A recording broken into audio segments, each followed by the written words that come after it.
Bonjour à tous, bienvenue à la quatrième séance de la série No Talks pour 2023 en direct du Salon de livre d'Abu Dhabi.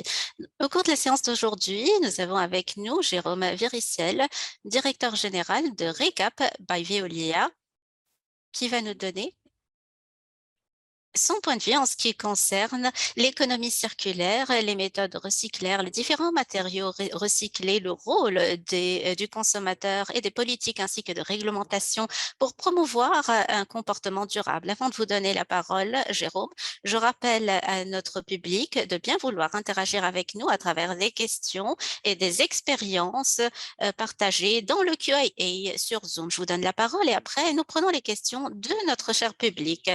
Bonjour, je m'appelle Jérôme Viricel, je suis directeur général de Recap by Veolia et j'aimerais vous dire que Recap est en fait une société, une entreprise de recyclage dans le monde. Nous sommes un leader dans ce domaine dans le monde. Et nous recyclons différents genres de matériel ou de matériaux. Aujourd'hui, nous souhaitons nous concentrer surtout sur le plastique parce que ma mission chez Veolia est en fait de collecter le plus grand volume de plastique, de matériaux en plastique, de bouteilles en plastique et donc tous les produits en plastique que nous retrouvons chez nous à domicile. Euh, Cette séance est intitulée Des déchets vers la richesse. Et c'est très important parce que dans la région, dans les pays de la coopération du Golfe, euh, nous considérons en fait que les déchets, nous dévalorisons les déchets qui en fait peuvent être une richesse si nous profitons au mieux de ces déchets, puisque avant de devenir des déchets, ce sont des déchets que nous achetons de chez les détaillants et que nous consommons jusqu'à la fin de leur vie, jusqu'à la fin de leur cycle. En fait, ces produits pourraient avoir un autre cycle, une autre vie. Donc, profiter du potentiel du recyclage veut dire comment pouvons-nous recycler davantage et comment cela est-il possible dans la région où nous travaillons. Donc, j'aimerais vous rappeler quelques informations et quelques données qui sont importantes. Recap by Veolia a été établi en tant que projet pilote il y a 2 ans pour voir comment nous pouvons engager les communautés à recycler davantage. Et malheureusement, nous constatons que 2,1 kg de déchets solides sont produits au quotidien par tête d'habitant. En ce qui concerne les bouteilles en plastique, nous consommons plus de 450 bouteilles par habitant par an. Et donc, si vous considérez en fait le nombre de la population, c'est énorme. Et aujourd'hui, nous pouvons dire que 15% des bouteilles en plastique consommées sont recyclées. Seulement 15%. Donc, c'est très peu et nous pouvons faire davantage parce qu'il est très facile de recycler les bouteilles en plastique. Donc, j'aimerais dire qu'il est crucial aujourd'hui de sensibiliser davantage toute la communauté, nous-mêmes en tant qu'individus, chez nous, à la maison, avec notre famille, nos enfants, mais également dans d'autres communautés, d'autres environnements, tels qu'au travail, à l'école, quant à l'importance du recyclage. Donc, il est très important de sensibiliser les gens à la possibilité du recyclage, qui n'est pas très difficile. Pourquoi? Parce qu'il faudra améliorer le tri à la source pour pouvoir avoir accès à ces matériaux que nous pouvons réutiliser. Et à travers ce tri, nous facilitons le processus de recyclage et nous pourrons boucler la boucle et avoir un système de circuit fermé. Donc, aux Émirats arabes unis, où je me trouve depuis 10 ans, nous souhaitons recycler davantage et l'objectif du gouvernement est en fait de dévier 75% des déchets, des décharges Et c'est ce que nous pouvons faire de chez nous à la maison, lorsque nous retrouvons à la cuisine ou partout. Il y a beaucoup de matériaux en plastique que nous pouvons collecter, sans oublier le carton, le papier, les cartes, le métal, heu heu et les boîtes de conserve en aluminium. Tous ces produits peuvent être recyclés. Pourquoi devons-nous recycler? Tout d'abord, pour économiser de l'énergie, et cela est très important. Il faut savoir que lorsque nous recyclons des produits, cela va émettre moins d'énergie que des produits vierges que nous produisons. La deuxième raison est également simple. Nous devons conserver nos ressources. Donc, en extrayant en fait tous ces matériaux,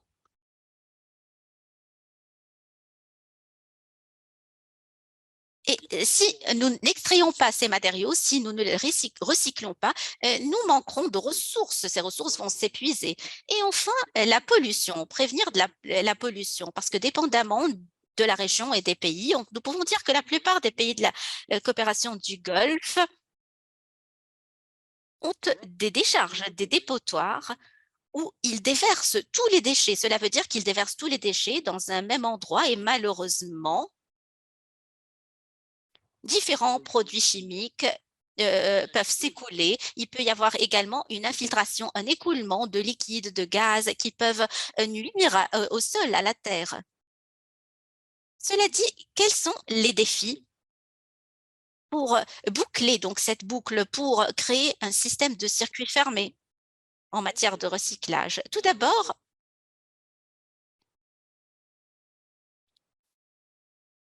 tous les pays ont besoin de réglementation et les gouvernements sont en fait les preneurs de décision, les décideurs en la matière. Donc, il faut avoir les politiques nécessaires pour passer à une économie circulaire. C'est en fait le plan établi aux Émirats arabes unis, parce qu'il y a quelques mois, un plan du genre a été établi et ces politiques permettront à toutes les compagnies de gestion de déchets, mais également tous les acteurs qui travaillent dans le domaine de l'emballage, l'utilisation, la vente des emballages, la collecte des emballages, d'être plus efficaces et de faire en sorte que les produits ne sont pas jetés dans les dépotoirs, mais qu'ils soient plutôt recyclés. Donc, dans ce processus de recyclage,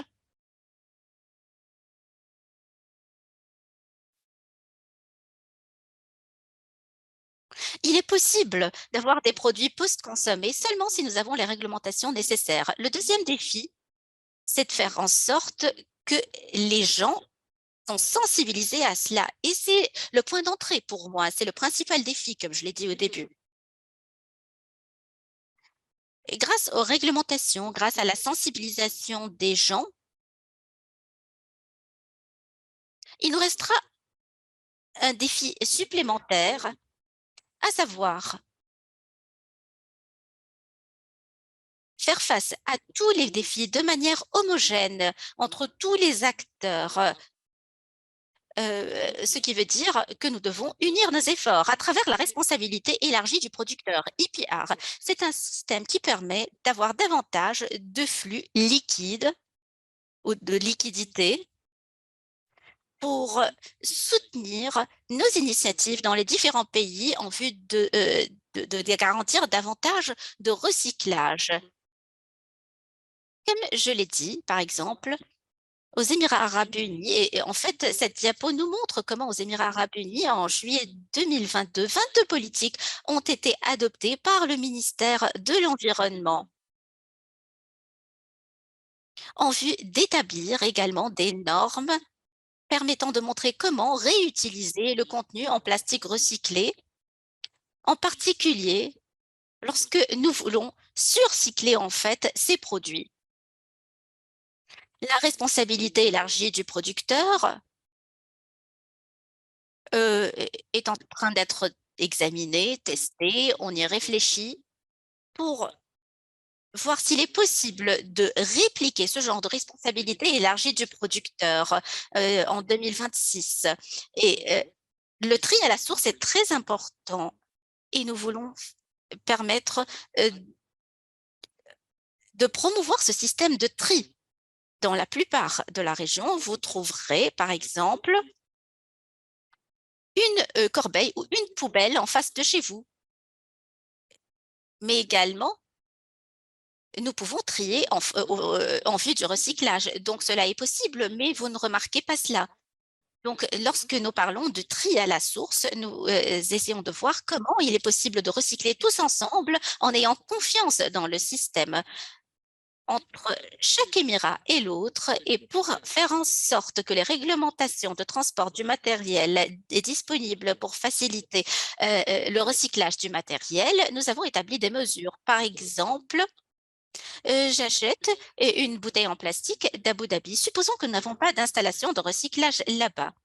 Et la plus proche se trouve à Ras Al Khaimah. Je dois être capable de transporter ces produits d'un émirat à l'autre. Par exemple, pour ce qui est de l'aluminium, nous n'avons pas d'installation de recyclage d'aluminium, mais il en existe une en Arabie Saoudite.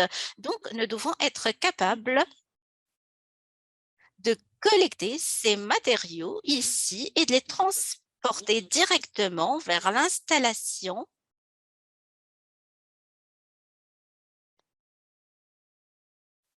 Évidemment, il y a différents intermédiaires, le prix augmente et en fin de compte, le processus de recyclage est très cher. Et qu'est-ce qui se passe? Les compagnies d'emballage ne peuvent pas se permettre de payer le matériel.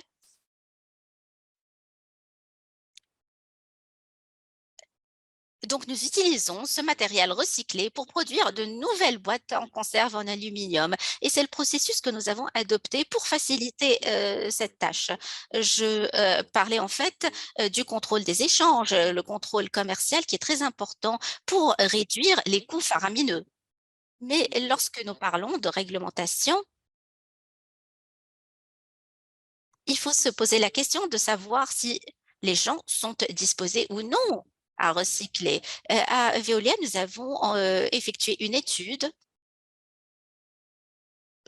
sur plus de 25 000 personnes dans la région qui ont été choisies de manière aléatoire. 69% pensent qu'il faudra changer notre manière de vivre. Nous devons consommer de manière plus durable. 70% sont sûrs que les effets du changement de dérèglement climatique et de la pollution seront beaucoup plus importants que les investissements pour parvenir à une transformation écologique. Autrement dit, il faudra agir de manière beaucoup plus durable dans la région.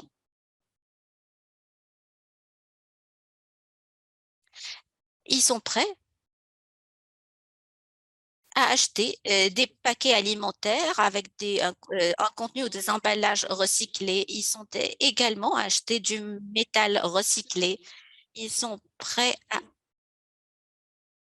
accepter qu'il y ait des installations de recyclage dans le quartier où ils habitent et c'est 69%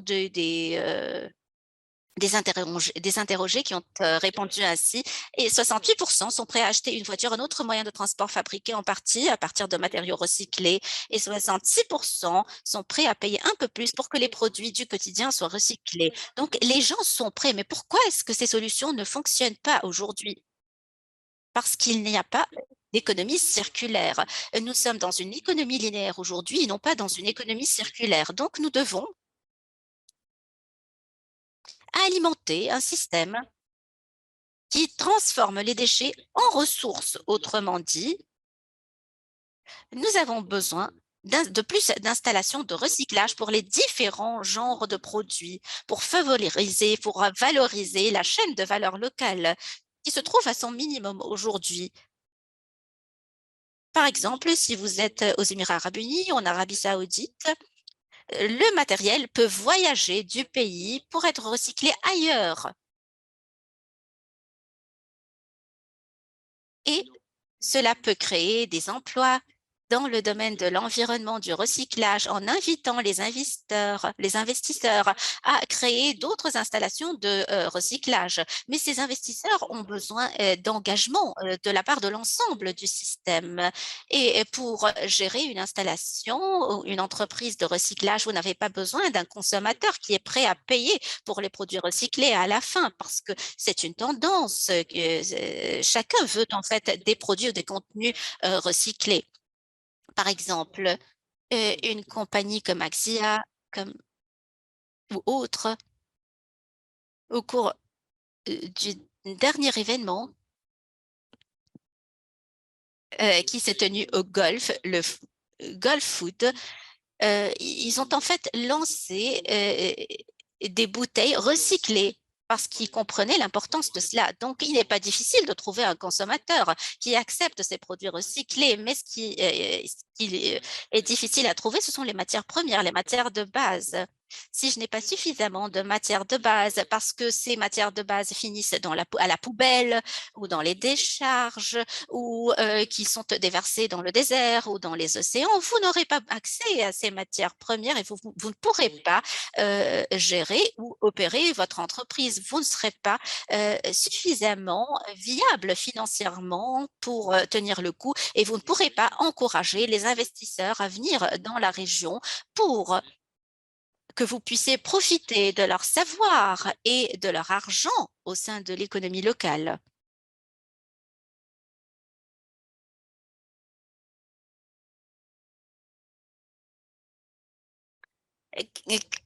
Créer une économie circulaire a beaucoup d'avantages. Tout d'abord, cela peut satisfaire en fait les objectifs des différents pays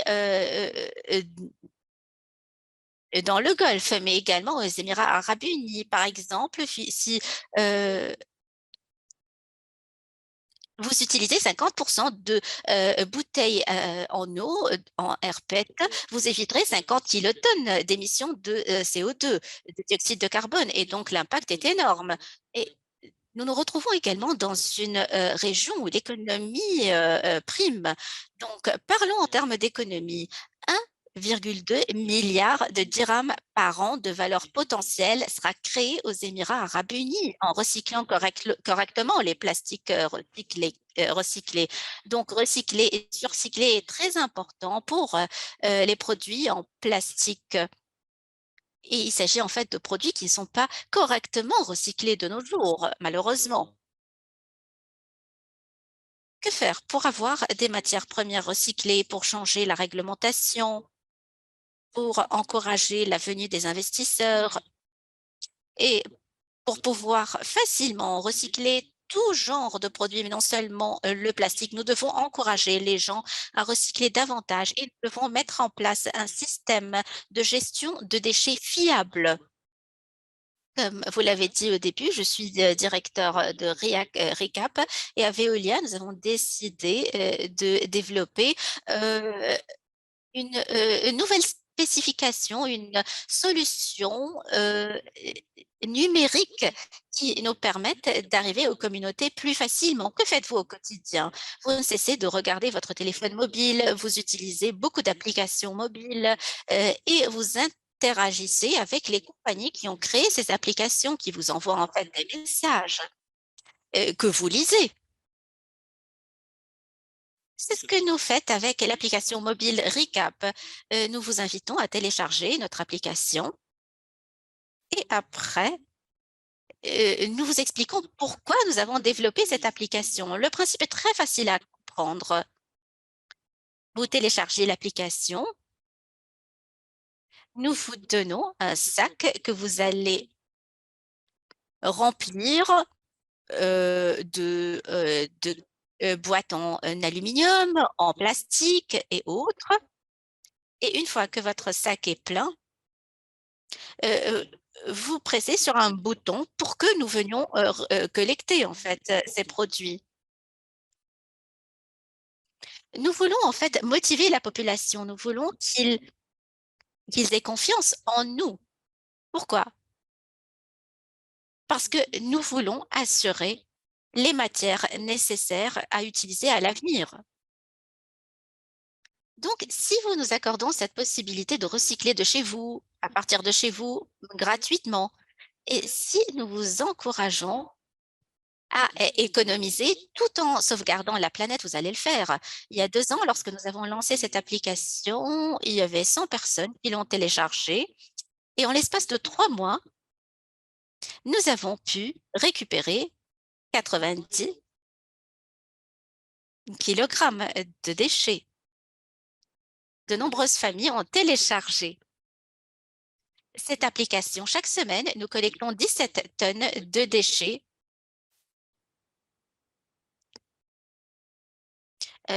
Nous avons été approuvés par le gouvernement à travers le ministère de l'Environnement et du Changement climatique. Nous travaillons étroitement avec les ministères, les municipalités. Nous avons commencé à travailler avec Abu Dhabi et nous cherchons à travailler ensemble pour promouvoir le projet et le mettre à l'échelle pour avoir non seulement 500 personnes qui utilisent l'application, mais 5500 personnes ou utilisateurs. Parce que chacun peut avoir accès à cette application de manière très simple, sans effort. Par exemple, vous prenez votre bouteille de lait, d'eau, de shampoing, de boissons gazeuses, vous les lavez, vous les jetez en fait dans ce sac et nous venons les collecter. Et à la fin, il y aura plus de recyclage. Et je vais vous expliquer ce que nous faisons en fait de ces produits recyclés. Vous allez me dire, bon, c'est bon, mais c'est très cher pour nous et nous ne pouvons pas aller partout. Donc, c'est pour ça que nous avons décidé d'adopter une solution très bonne pour les pays de la région arabe. Nous avons euh, créé un nouveau système de dépôt des déchets. Pourquoi dans la région n'y a-t-il pas de tel système de dépôt? Par exemple, en France, si je souhaite recycler mes cartons, mes cartes, mes boîtes à conserve, mes matières en plastique, mon journal, je ne peux pas jeter ces produits simplement dans la décharge. Je dois prendre ma voiture, euh, faire des kilomètres et des kilomètres.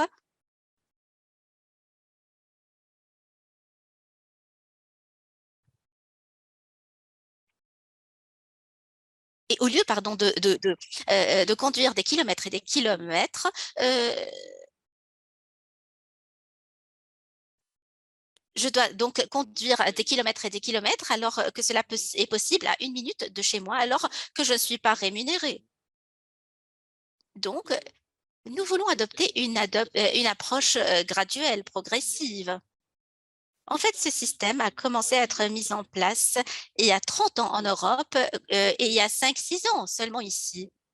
Donc, nous allons établir un système de dépôt près de chez vous, à 1 minute de chez vous, par exemple, où vous pouvez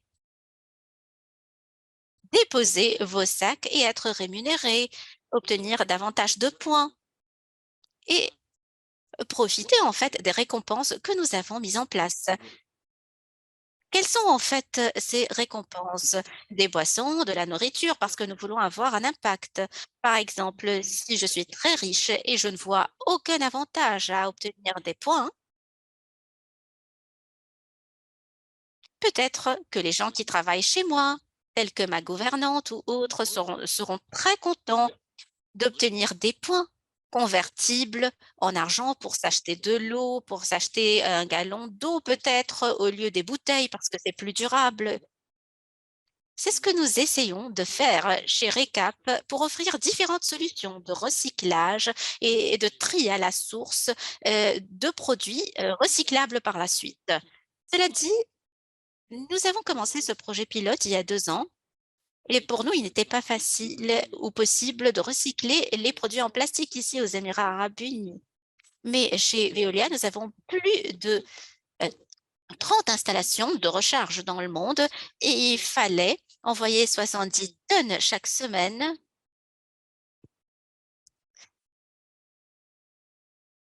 à l'étranger. Donc, il fallait transporter tous ces ballots, ces balais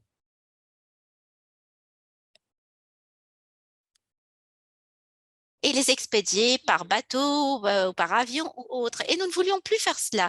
Donc, nous avons étudié le marché et nous avons essayé de voir quelle compagnie était en charge du recyclage. Et nous avons trouvé en fait une compagnie qui se trouvait ici et qui recyclait des produits en oreillers, en coussins et en couettes.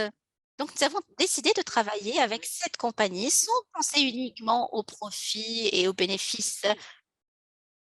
Mais évidemment, nous voulions mettre en place des solutions là où nous nous trouvions. Donc, actuellement, nous travaillons avec les autorités locales, avec des investisseurs privés pour établir une installation de recyclage afin de boucler la boucle. Autrement dit, nous prenons la bouteille, nous trions les produits parce que la bouteille peut être en HDP ou en PET.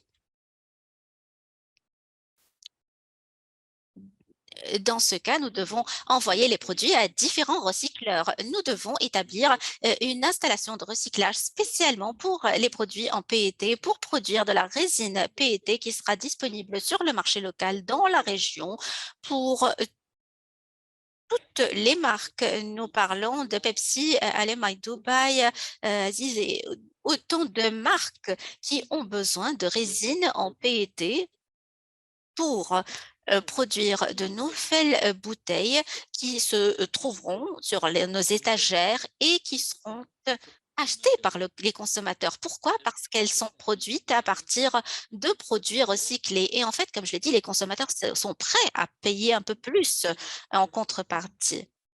Donc, nous avons été en mesure de créer une économie circulaire en bonne et due forme. Et pour cela, il faudra engager les communautés et éduquer les jeunes générations dans les écoles, récompenser les gens pour les comportements efficaces.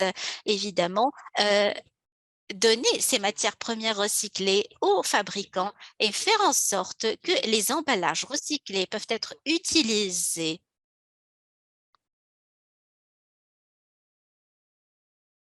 et offrir un nouveau produit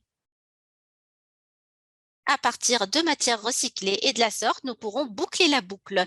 Mais au sein de l'écosystème de l'environnement circulaire, il faudra avoir un gouvernement véritablement engagé. C'est ce que nous essayons de faire chez Recap by Veolia.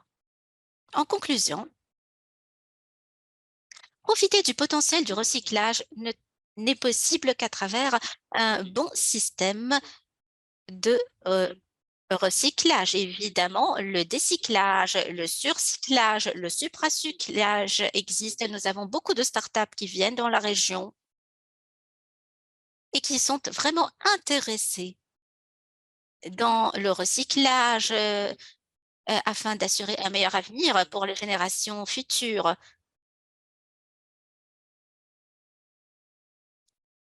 Donc, elles utilisent des campagnes de sensibilisation, des programmes d'éducation, des innovations, la numérisation, l'intelligence artificielle et des systèmes très sophistiqués de gestion des déchets. Mais en fin de compte, le recyclage ne peut être possible que si nous faisons tous des efforts pour recycler à la source. Et s'il n'est pas possible d'arriver à un niveau maximal, au moins arrivons à un niveau optimal. Les matières premières de matériaux recyclables propres sont essentielles et ne demandez pas aux recycleurs d'investir si cela n'est pas mis en place. Voici mon message pour aujourd'hui. Nous avons tout d'abord d'être conscients de l'importance du recyclage et nous devons tous ensemble trier nos déchets à la source à partir de chez nous. Par exemple, lorsque nous faisons du sport, nous devons faire en sorte que les bouteilles en plastique ou tout produit recyclable ne se trouve pas par terre, mais plutôt dans les bonnes décharges de recyclage. Je vous remercie d'avoir partagé votre expérience avec nous, Jérôme. Je vais partager avec vous le QR code pour ceux d'entre vous qui souhaiteraient le scanner en fait et télécharger cette application. Nous vous encourageons à scanner ce code si vous vous trouvez à Abu Dhabi et à Dubaï parce que récemment, nous avons lancé le même service qui est disponible dans la plupart des régions de Dubaï et Abu Dhabi et nous apprêtons à faire de même dans les autres Émirats avec le soutien du gouvernement. Nous vous encourageons donc à scanner ce code, à télécharger l'application pour vous engager au sein de vos communautés et pour soutenir cette mission. J'ai reçu des tonnes et des tonnes de questions dans le chat en fait. Première question, vous avez parlé de réglementation, mais par la suite, vous avez parlé de motivation. Vous avez dit que dans la région arabe, nous sommes toujours à la traîne en termes de recyclage et d'action climatique et autres, mais comment est-ce que ces motivations peuvent être à la mesure, par exemple, peuvent être à la hauteur des revenus très élevés dans un pays comme celui-ci ou dans la région? Les motivations sont une première étape.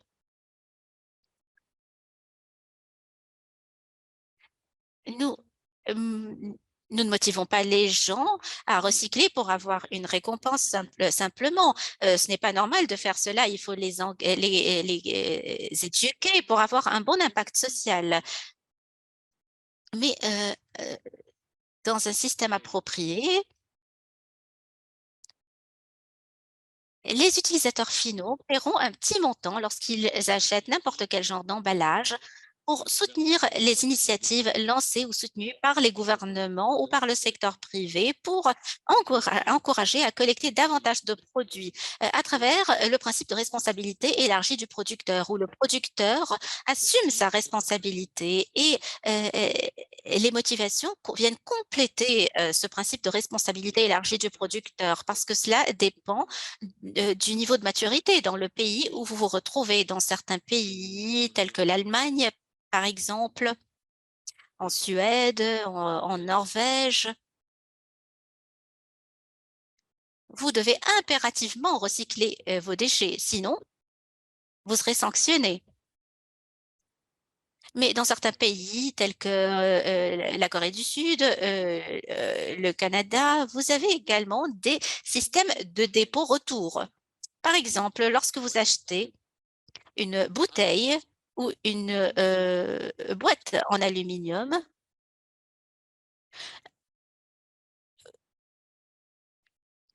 vous achetez cela non à 2 dirhams, mais à 2,5 dirhams et vous pouvez récupérer ce 0,5 dirhams si vous recyclez ce produit, si vous l'envoyez pour être recyclé.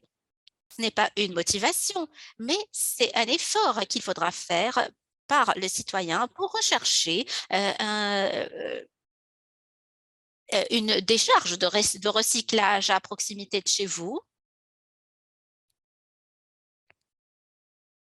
Et à ce moment-là, vous pouvez récupérer ce que vous avez payé en plus. C'est un genre de motivation qu'ils ont mis en place. C'est un genre de compensation prix environnement. Et vous avez tout le temps des gens qui n'utilisent pas ce système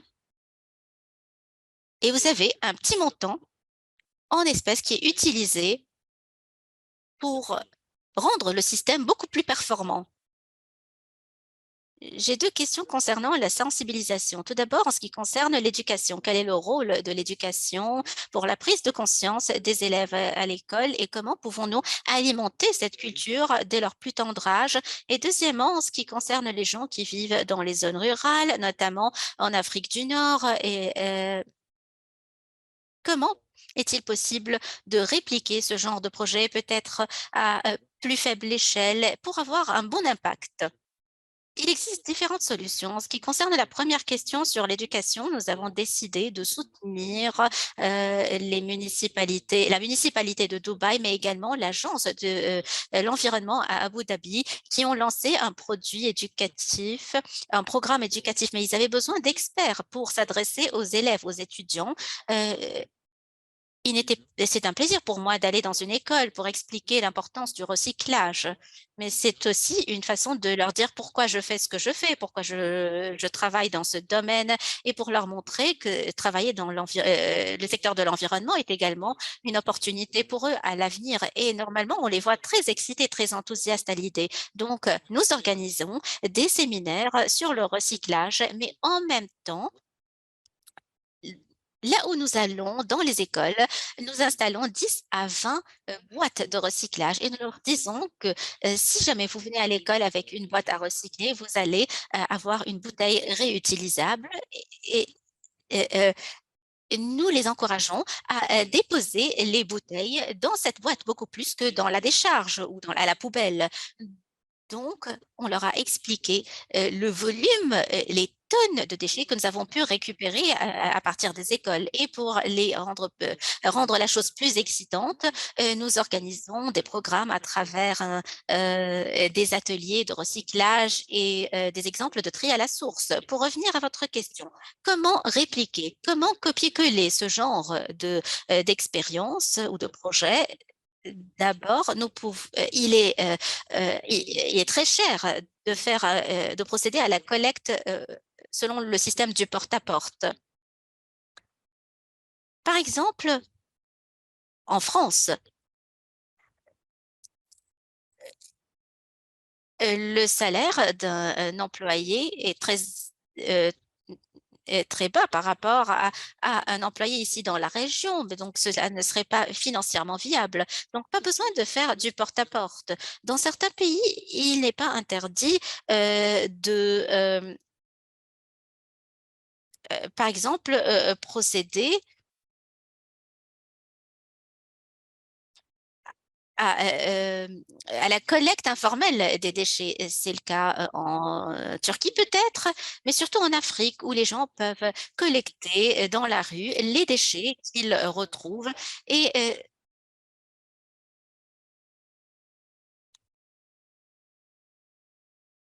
devenir des collecteurs de déchets. Pour améliorer le niveau de vie de ces gens, nous pouvons leur donner les bons instruments pour qu'ils puissent collecter ces produits en plastique dans la rue. Je pense que c'est une question un peu controversée, mais en fait, ce faisant, nous leur donnerons accès à des meilleurs moyens de subsistance en leur donnant, par exemple, des gants, des masques, des chaussures appropriées, des sacs et pour qu'ils puissent collecter ce matériel ou ces matériaux et qu'il n'ait pas à marcher pendant des heures pour trouver un vendeur de tels produits, mais qu'ils puissent organiser ce système de vente contre une rémunération en espèces. Cela existe dans certains pays d'Afrique. Ce n'est pas une approche formalisée. Lorsque vous avez un outil numérique, c'est un moyen de lier les différents acteurs, les collecteurs informels, mais également les petites et moyennes entreprises qui souhaitent avoir davantage de matériaux recyclés. Vous venez de parler des emplois, du travail dans le domaine de l'environnement. Est-ce que l'économie circulaire peut créer des opportunités de travail et parvenir à une économie plus inclusive? Vous avez parlé de 1,2 milliard euh, aux Émirats arabes unis grâce au secteur du recyclage. Est-il possible d'avoir une économie plus inclusive? Oui, inclusive, autrement dit, qui tient compte de la problématique homme-femme, qui regroupe des gens venant de tous les horizons. Évidemment, lorsque vous créez une économie circulaire, vous allez attirer des investisseurs qui auront l'argent nécessaire pour gérer les installations de recyclage. Mais ce sera toute une famille qui travaillera au service de cette installation. Il y aura quelqu'un qui va nettoyer le couloir dans cette installation. Il y aura également quelqu'un qui opère la machine, qui fait fonctionner la machine, quelqu'un qui se charge des questions d'ingénierie. Et vous avez également le gestionnaire de cette installation de recyclage. Donc, toute une communauté et qui trouvera du travail pour gérer cette installation. Et nous parlons pas ici seulement de 10 individus, mais des centaines. Vous créerez en fait des centaines d'opportunités de travail à des gens au sein de cette communauté qui trouveront en fait de nouvelles chances, de nouvelles opportunités s'ouvrira à eux. Certes, le tri, les matières premières, recyclées, l'économie circulaire vont créer des opportunités de travail inclusives. Dernière question. Quels sont certains mythes ou idées fausses concernant le recyclage que vous rencontrez? Et en ce qui concerne les raisons pour lesquelles les gens doivent recycler? Très bonne question très pertinente. Lorsque nous avons commencé, dans chaque sac, nous retrouvions 70% de déchets non recyclables et ce chiffre a baissé avec le temps. Donc 2 mois plus tard, les gens comprenaient la chose beaucoup mieux grâce aux messages qu'on leur envoyait, grâce aux explications de notre part. Et en fait, les conducteurs de camions, par exemple, étaient nos premiers ambassadeurs au sein de RICAP parce qu'ils refusaient de prendre les déchets non recyclables. Pourquoi n'est-il pas bon de mélanger les produits recyclables à de la nourriture? Il faut agir de manière convenable. Nous ne vous demandons pas de laver les produits, mais par exemple, vous pouvez retirer les résidus alimentaires qui se trouvent sur ces produits en utilisant un tissu ou par exemple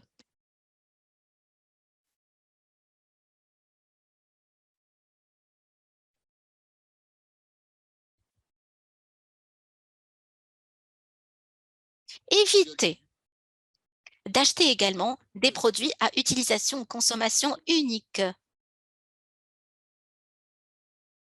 parce qu'il est impossible de les recycler.